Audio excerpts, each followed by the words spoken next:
Welcome back to The Marketing Factor. I'm your host, Austin Dandridge, the founder of Cobble Hill and the VP of Strategy and Growth at Pixel. And today I'm very excited to welcome back Curry Haggerty of HART Jewelry. Curry, thank you so much for coming back on The Marketing Factor. You and I left off about 3 or 4 months ago, and we both wanted to dive in more to Black Friday, Cyber Monday, holiday, talking about getting a little deeper into kind of HART success from a marketing standpoint. I'm really excited that I got you back on the podcast. I know you're super busy, so thanks for coming. Yeah, thank you so much for having me. I'm super excited to share some updates and some tactics as we head into holiday. Yeah, so thinking through holiday, we start planning for Black Friday, Cyber Monday, and holiday as early as March. I'm sure you guys do too. Tell me what you have been doing this year that you found that's really accelerated the marketing for HART and for your team. Laying out the strategic foundation has been a huge priority this year. I've been hyper-focused on implementing new systems and building our team so that we're prepared for holiday. For business owners that they've been kind of running the marketing on their own, there may be owner-operator type businesses that are accelerating, seeing that growth. How did you decide who to hire? Back 2024, Hart and I hired a business coach, and the business coach helped us implement EOS, which is the Entrepreneurial Operating Systems, and that has been a huge unlock for our company. The tenets of EOS is basically giving the business a framework to operate. So you have your marketing team and you have your marketing structure, you know what ops needs to do, but how does the business overall function as a unit? And one of the main parts of implementing EOS is putting in a scorecard and also an accountability chart. So we built our accountability chart, and that basically takes every single seat in the business and dives down for who's in charge of that and who's contributing and what needs to happen in order for that to get done. When we build our accountability chart for the marketing department, it's everything that's like, we always ask what is in service of revenue? Under the marketing components, we have website, we have SMS, we have email marketing, we have retention marketing. What you do when you're building the accountability part is you think about who's in the position and if they have the skills to do it and if they want to do it, if they have that drive to do it. And what we found in marketing is that I was the person responsible for everything.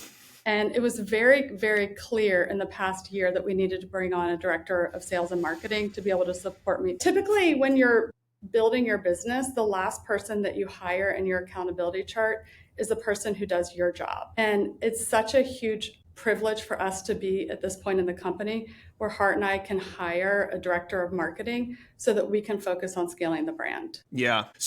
And before you were focused on, if you were kind of managing, I would imagine a marketing agency who's running your ads, were you doing the emails to yourself or did you have someone else doing those? Yeah. So in the past 9 months, we've really built out our marketing team. We currently have a digital marketing manager and she's in charge of e-commerce. We have a brand marketing manager and she's in charge of brand positioning, collaborations, kind of like how people perceive the brand. Anything that is outward facing for the customer kind of goes through her gut check. And then we also have a marketing manager who does a lot of our project management. And then she manages a lot of the events and partnerships that we have going on. And then our most recent, and we also have a content manager who is producing all of our social media and running those platforms. And before we hired our marketing director, I've been in charge of running that team.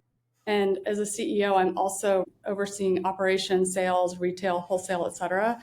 And when you're making a hire, they usually say that the last person that you bring onto your team is the person who does your job. And so we just hired a director of marketing, and I'm so excited to see how she can transform the team just by giving it her 100%, because I have been so spread thin in my responsibilities. And in order for our team to be able to grow, they need to have a great leader. And I'm so excited to transfer this over to our marketing director to help build them up. Yeah, it's kind of a tricky thing to know when to hire there, but it's EOS kind of at least allowed you to feel, okay, the accountability is here. Now I'm more just kind of overseeing these aspects and providing the direction, but I have someone who can actually do the tactics, knows the strategy, can kind of own certain things.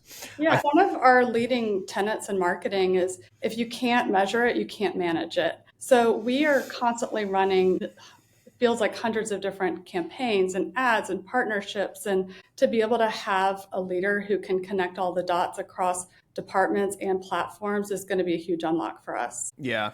Yeah. And I think too, you had mentioned last time kind of shifting from optimization as the primary growth lever to more of creative being the primary growth lever. What was the kind of breaking point that made you realize that really was where you should kind of focus more of your attention on the marketing side? Creative has always been an incredibly important part of HART. It really is the pulse of the brand. It's how we style the jewelry. It's how we present our newsletters. It's how we talk about the product. It's the integrity within the product. So we recently onboarded a new digital marketing team to help manage our Meta. And Meta is such a fascinating platform. I feel like nobody will ever be an expert on it because it's always changing. And we're currently really focused on, I would say, high volume campaign testing. So we are launching about 25 to 30 new ads per month. And then that's driving a lot of the performance-based creative. And it's really challenging as a marketer because you really have to let the algorithm decide what it likes versus what we like and let the data speak for itself. And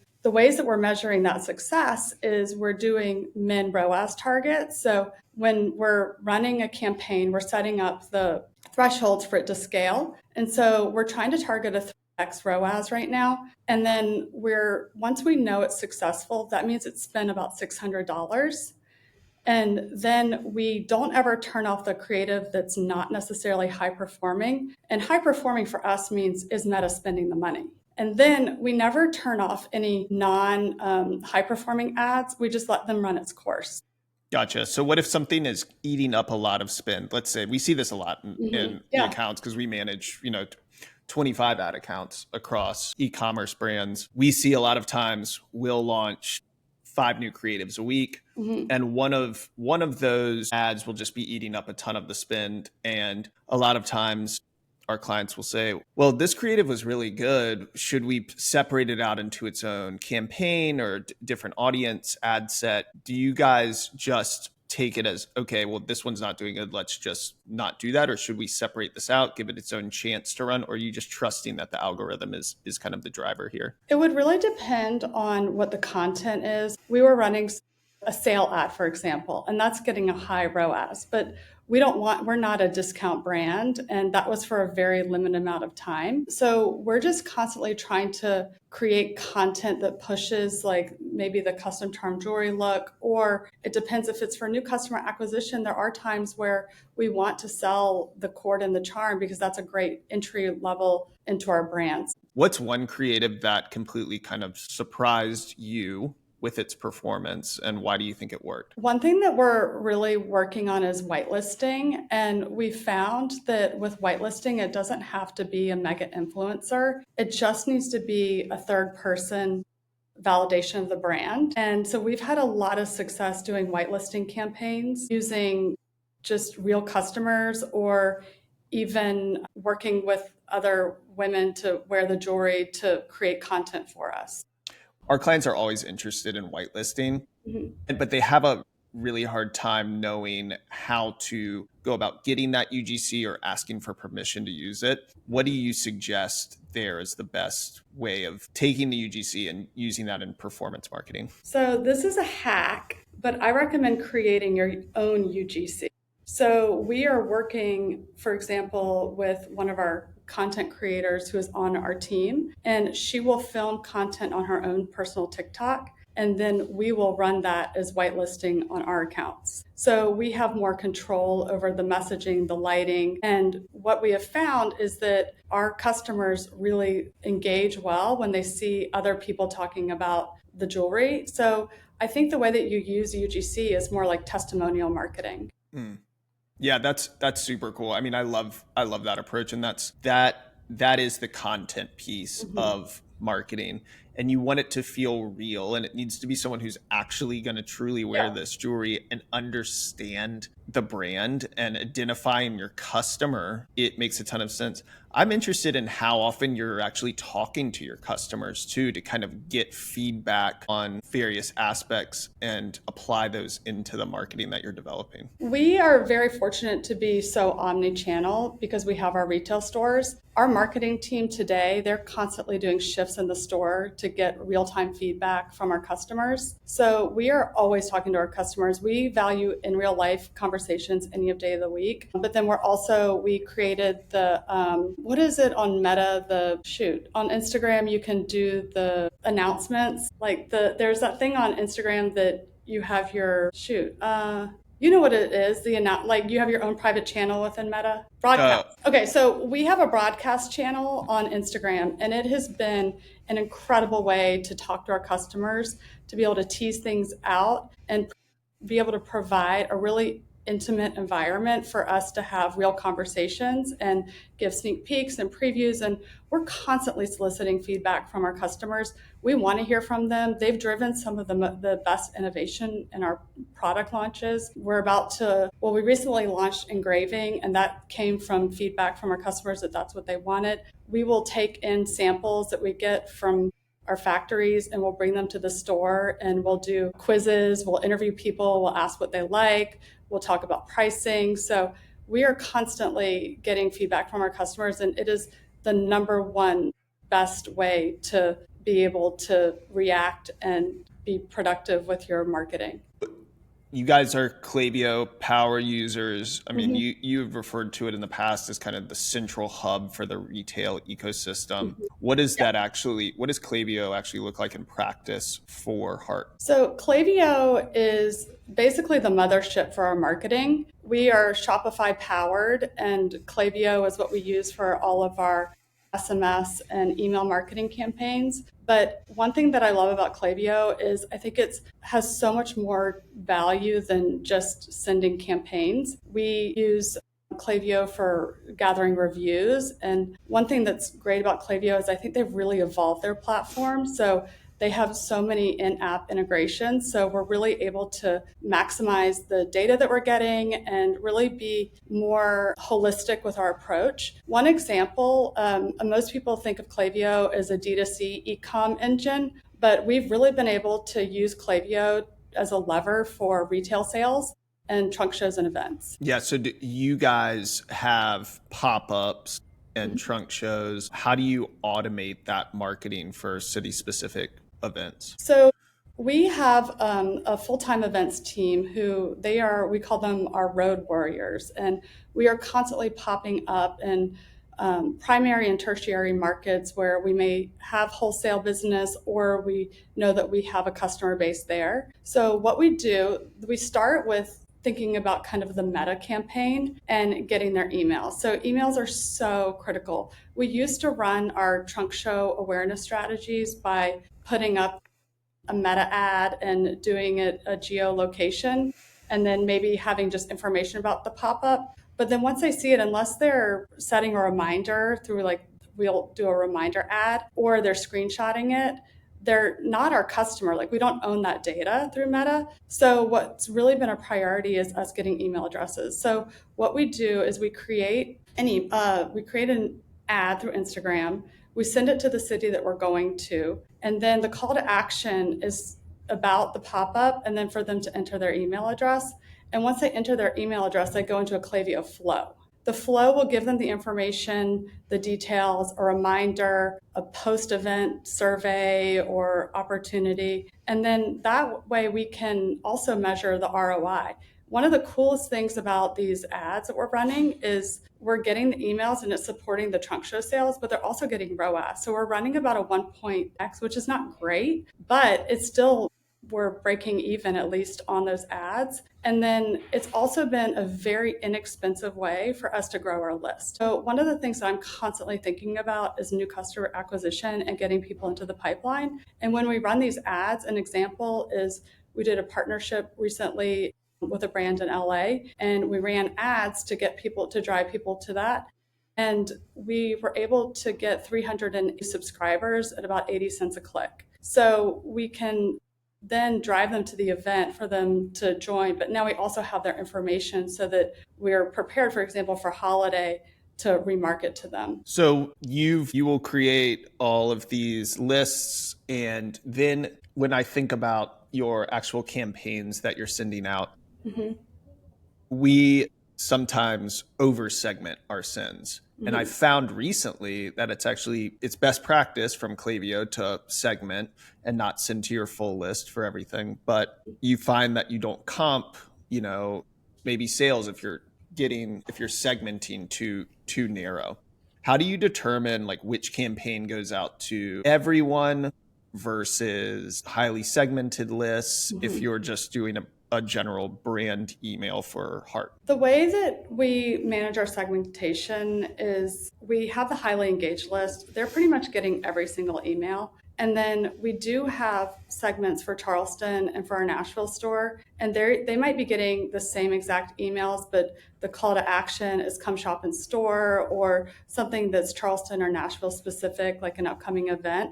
Because what we don't want to do is overshare all of the events that we're doing that are store specific and then alienate the people who are strictly online customers. We also have a wholesale email list that we operate on, but one of our strategies is really the flows. And those are so hyper segmented, obviously, because they're in that flow, but they're really able to match the product and the messaging based on their intention. Yeah, that's super cool. I love getting Shay from our team is our senior email strategist, and she goes so deep into the flows for all the brands we work with and builds out it looks like a spider web of the amount of different touch points and actions that need to be taken, and then determining the creative that makes sense for that. And I think that's kind of that is really like the fun unlock with Klaviyo, is to get really hyper specific around the creative, the types of messaging that each of these customers are going to receive.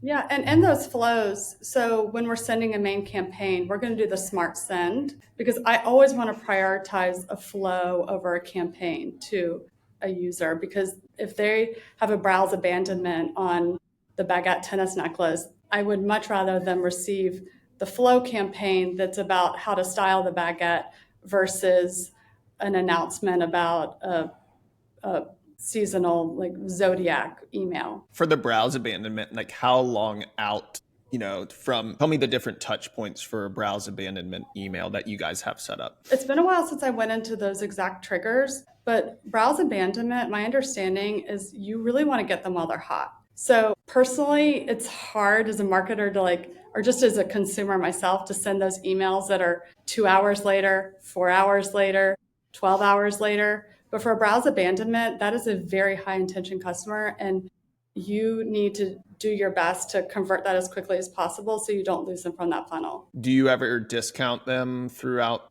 that flow? We are not discount driven. So there might be for new customers a certain promotion code that they're reminded about in the browse abandonment, but we're not trying to market ourselves too much on discounts. Like what we're really trying to do in those flows is talking about our core tenets, which is the quality, the storytelling, and the styling. Yeah. So you're not a discount-driven brand.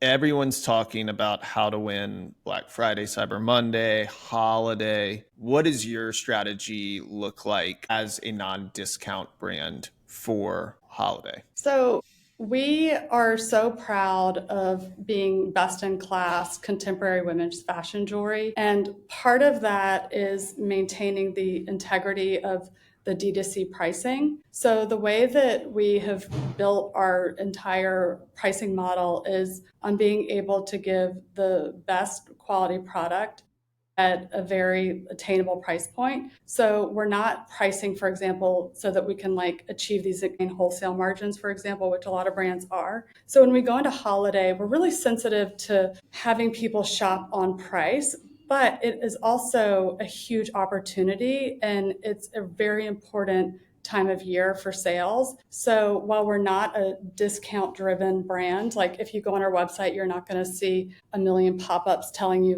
buy this, get that. We're very intentional about our rebuy and cart upsells, etc. But for Black Friday and Cyber Monday, we're testing something new this year. And part of it is an operational consideration, and the other part is a sales consideration. So we have a two-prong approach to Black Friday this year. And I've broken it up by retention marketing and then new customer acquisition. So you heard it here first. We're launching a pre-sale in November before Black Friday. And this is going to be 20% off, which is our standard Black Friday sale. It's going to include engraving, and it's going to be 2 days only. And we're calling it, I think we're going to go towards more of a friends and family discount. We're not going to be putting any advertising behind this. We're going to be launching it through Klaviyo, through SMS, and through Instagram. So anybody who's already in our funnel will see it, but we're not trying to attract new customers. There are a few reasons why we're doing this. The primary one is operations. We're having a huge demand on engraving.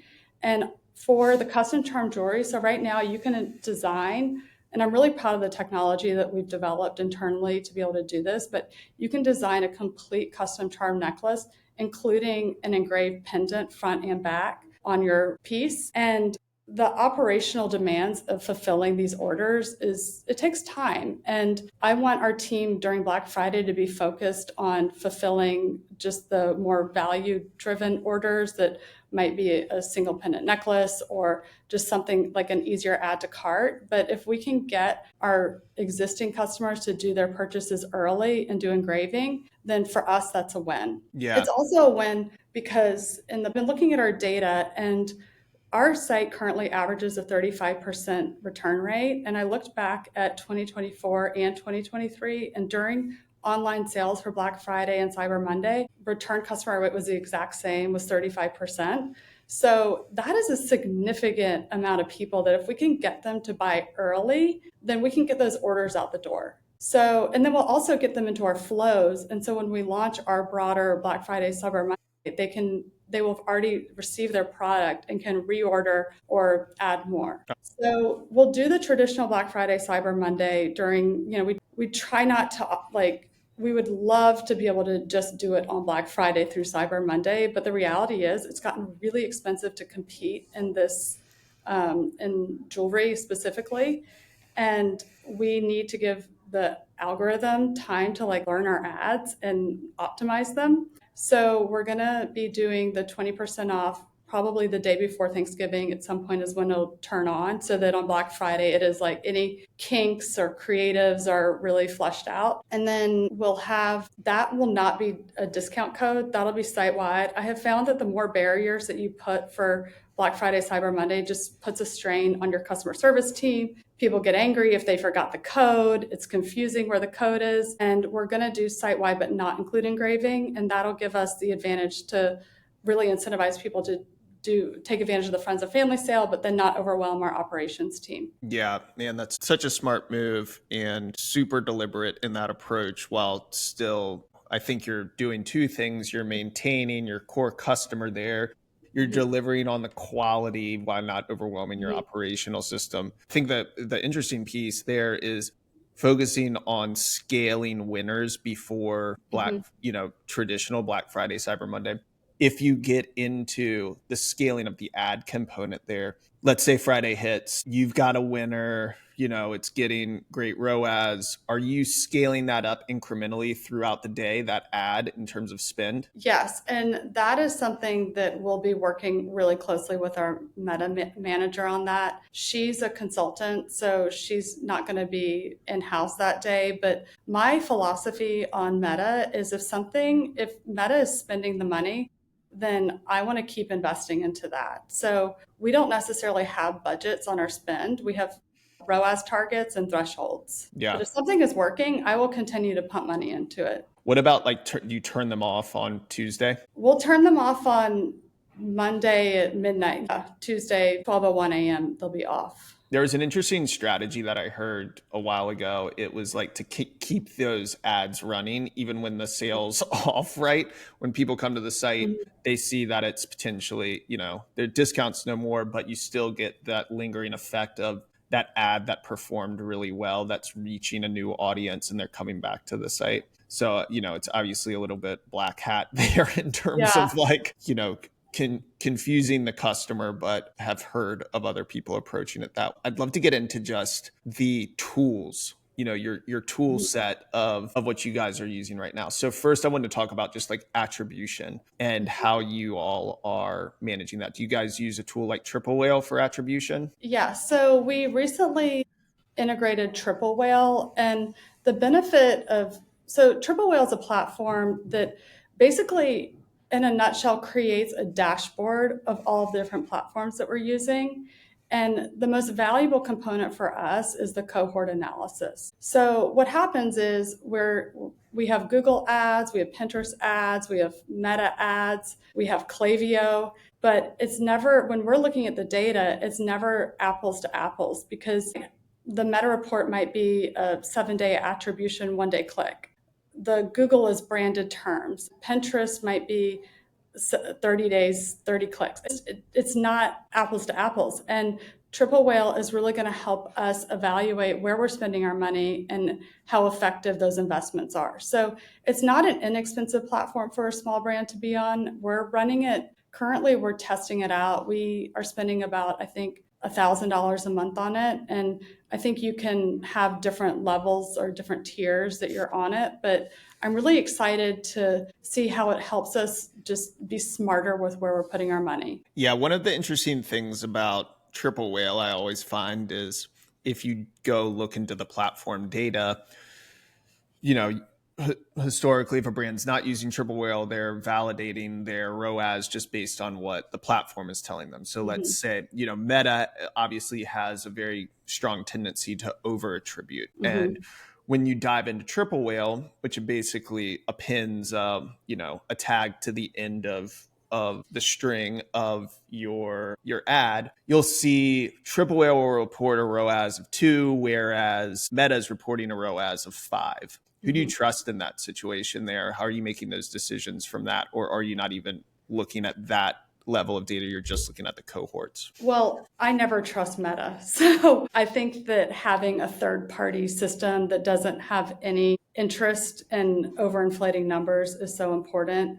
I also think that it's so important to really understand the data and be curious about it, because I don't take any of the information without context. I think context is so critical. An example even would be Klaviyo. So Klaviyo will have, we'll send an email and let's say it does $5,000 in revenue. If you break it down in conversions, so oftentimes 60% of that was point of sale. So that was running through our store. So Klaviyo is also in Triple Whale, and it just helps us have a more critical analysis of what's happening. Yeah, I mean, it's such a big funnel of marketing that you have to kind of make sense of, because that same person that got that email could also be getting an ad, and they could also have clicked on, come back later and clicked on a Google ad, like a shopping ad, to like go drive them to the store. So all 3 of those platforms are getting credit for it. Kind of hard to make sense of which one is correct. And also you're like, well, maybe all 3 are working, right? There is a usefulness in them seeing this brand in multi touch points. I mean, that's marketing in general, right? And I think that it's hard to restrict and be like, we just want this platform. It's like you were saying, you trust Meta to the extent of you're saying Meta spend money on this ad, but you're not trusting them to actually give you the attribution 100% that that's going to be correct. Yeah, and I think, well, I was just going to add, our Google ROAS is so high, but that's on branded terms. Sure. And if you want to manipulate your data, I think it's so important to really understand the ROAS for Meta. We're focused, I think I've said it a lot, but new customer acquisition, 90% of our budget is going there.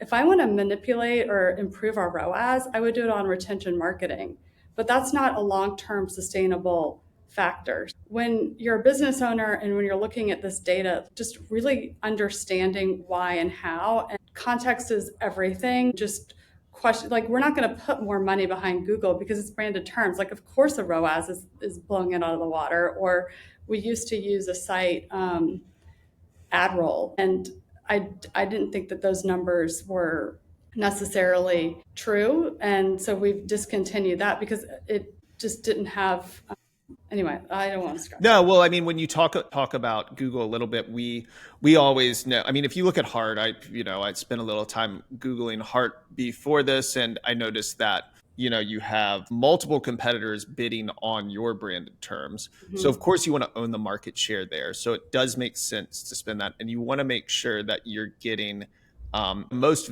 search visibility that you possibly can for those branded terms. Are you also bidding on competitor terms too? We are currently not bidding on competitor terms, and it's something that is probably a necessary evil in marketing, but I just haven't gotten there yet. It's not really the spirit of who we are. I think right now our biggest competitor could be ourselves on different wholesale channels. And so we're very, very intentional about our wholesale partners. We're very proud to be on Shopbop and Anthropologie, and they have ad budgets that I could never compete with. So what we're trying to do by being on those sites is getting the brand awareness, the exposure.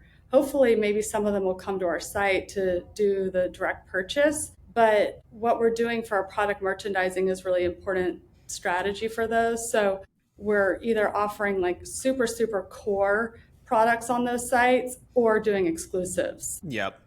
I think the biggest question that I've been getting in the past, let's say month, right, is around AEO, like replacing SEO. This basically the theory that pretty soon all of Google is just going to be recommendations up at the top with the search engine result page further down being maybe links to click there.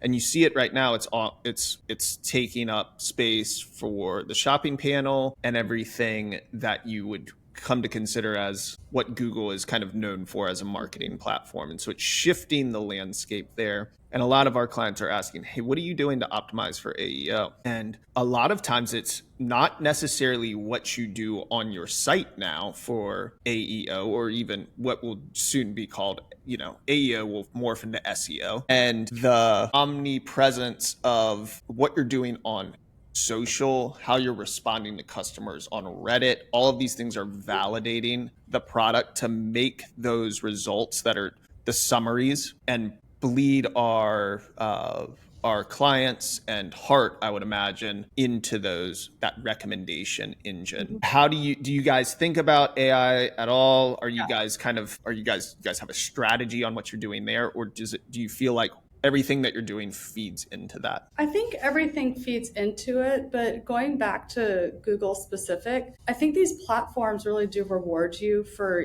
using their systems. And one of the things that we have is Google Shopping. We're made sure that our Google profiles are really up to date. We're always updating it because I think that it rewards that. And then also we're about to invest in YouTube Shorts and building out our YouTube channel, which is owned by Google. I think all of that is just this ecosystem that you have to focus on. And then in terms of AI is something that I'm super fascinated by.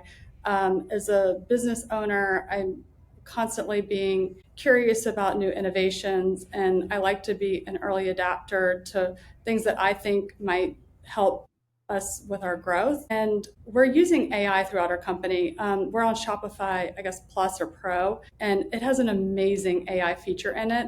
So you can ask the AI within your platform, so you don't have to take your data out of it, which I think is so important because I never want to put one of our spreadsheets in ChatGPT. But you can ask it something like, we're thinking about increasing the price of this product. What do you think we can increase it to without losing demand? And you'll see it thinking, and then it'll just spit out a whole strategy. And it's a really great way to be able to use data. And then we also are using AI so many other aspects, whether it's supporting creative or just management of ideas and taking meeting notes, etc. But on a shopping level, we just partnered with Daydream.io. I think it's .ing or .io, but we're a beta customer of theirs. I think that AI is going to be the next wave of basically influencer shopping. I think it's fascinating because right now an influencer will share something that she loves with a link to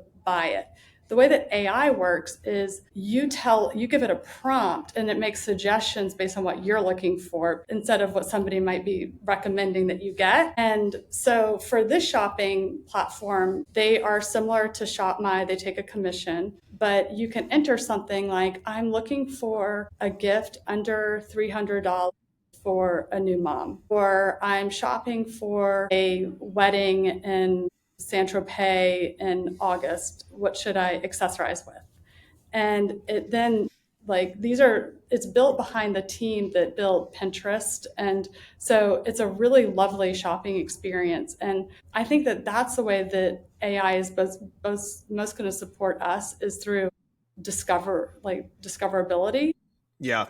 Yeah, I think it's that daydreaming platform is very interesting, and I do see that being kind of the next wave of how AI disrupts the shopping experience, because you could certainly put those same recommendations into something like ChatGPT and even get super specific in your prompts, but you're not necessarily, at least right now, I'm sure it's coming, you're not going to see anything visual, right? You're going to see text and links. Yes.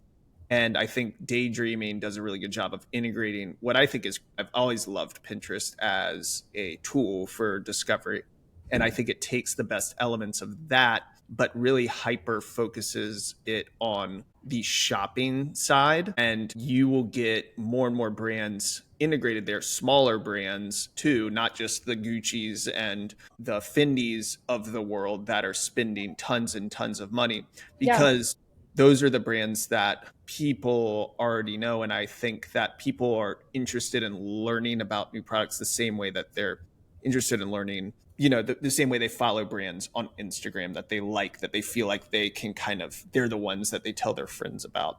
And that's what's cool about the daydreaming thing. And I think that you'll see Meta, Shopify, ChatGPT, Google, all of these tools start to kind of try and be that way. But I think that they're too big right now to really own that space. So you will get these smaller types of tools that use that, and that'll be really powerful, especially in the fashion space. Yeah, it's definitely exciting to see all the innovation. Yeah. Marketing has changed so much since I've been at HART, or even in the past year. I would never have been talking about AI. And now I think that if you're not talking about it, you're going to be left in the dust. Yeah, you can't let it clog up too much of your brain space, right? You can't let it make the decisions for you, but it's a really useful research assistant for basically everything, especially as a business owner, to be able to solve problems no matter what they are at a much higher fidelity and a much quicker pace than you could in the past. Curry, you're my first repeat guest, and I'm I'm so glad I had you on. It's fascinating what you're doing, how tuned in you are to this stuff as a business owner, to really kind of get the opportunity to dive into how you're thinking about this is very enlightening for me, and I'm sure will be for our audience. Where can people who want to kind of find out more about you or HART go to learn? Well, definitely come see us at the store. We're online. We're on, shophart.com, Instagram at shophart, TikTok, but there's no better way to experience the brand than to come into one of our retail locations. And AI can't replace that yet. AI will never replace that. Well, so good to talk to you, Curry. We will chat later, and have a great holiday if I don't talk to you then. Thanks so much. Great.